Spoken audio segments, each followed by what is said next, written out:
நல்லா இருக்கீங்களா? நல்லா இருக்கிறேங்க. ஓகே, சந்தோஷங்களா? அண்ணா உங்கள் பேர் ஊர் சொல்லி. நான் சம்பத்குமாருங்க, ஜக்கார்வலைங்கிற கிராமம், பிரகதி நேச்சுரல் ஃபார்ம்ன்ட்டுங்க, பொள்ளாச்சிக்கு பக்கத்தில் வச்சுருக்குங்க. நம்ம ஒரு 10 ஏக்கரா வந்து தென்னை சென்னை போட்டிருக்கீங்க. தென்னை மரப்பயிர்கள் நிறைய உள்ள ஊர் பயிர்கள் பண்ணுறோம். சரி.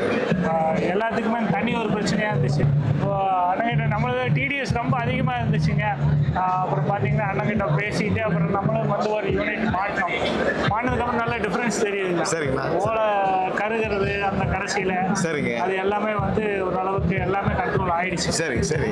அந்த பகுதியில் தண்ணி பெரிய பிரச்சனை, சால்ட் வந்து பெரிய பிரச்சனை. அது நம்ம என்னென்னமோ பண்ணி பார்த்து எல்லாம் கொடுத்து ஒன்றும் அவ்வளோ ரிசல்ட் இல்லை. சரி. பட் இதில் வந்து நல்ல ரிசல்ட் வருது. ஒரு 6 monthsலேயே நல்ல ரிசல்ட் நல்லா இருக்குண்ணா. நல்லா வந்து சரிங்கண்ணா. நம்ம பிரகதி இயற்கை வேளாண் பண்ணையில் கடந்த ஒரு 15 ஆண்டுகளாக வந்து இயற்கை விவசாயம் பண்ணிட்டு இருக்கிறோங்க. நம்ம வந்து இந்த ஜீவாமிர்தம் மற்றெல்லாம் வந்து ஆட்டோமேட்டிக்காக போகிற மாதிரி எல்லாம் ரெடி பண்ணிட்டு இருக்கிறோங்க.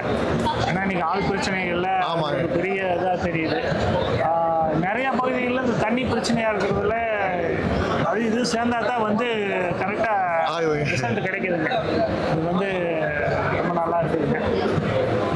நீங்க ஏதோ பண்ணிட்டு இருக்கீங்களா? ஒரு விவசாயிகளுக்கு பஞ்சகாவிய மெஷின்லாம் பண்ணிட்டு இருக்கீங்கன்னு சொல்லுங்க. அது என்னது?